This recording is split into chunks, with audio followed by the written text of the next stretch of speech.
Ikalima ng Setyembre, taong 1997. Pumanaw si Madre Teresa ng Kolkata, isang katolikong madre na kinilala bilang buhay na santo dahil sa kanyang mga kilos upang tumulong sa mga mahihirap.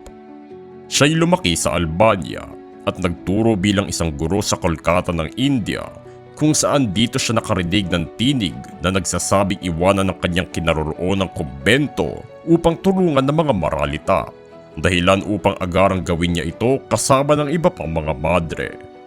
Kalaunan ay lumawak pa ang kanyang mga aksyon sa kabuuan ng India at nakamit niya pa ang prestilyosong Nobel Peace Prize bilang pagkilala ng daigdig sa kanyang gawa, at umabot pa sa mahigit 70 bansa ang kanyang kilusan.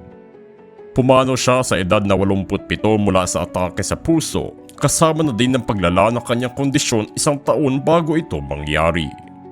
Ang kanyang pamana ay isa sa pakikiramay, pagpapakumbaba at hindi natitinag na paglilingkod sa tao na nagbigay din ng inspirasyon sa buong mundo.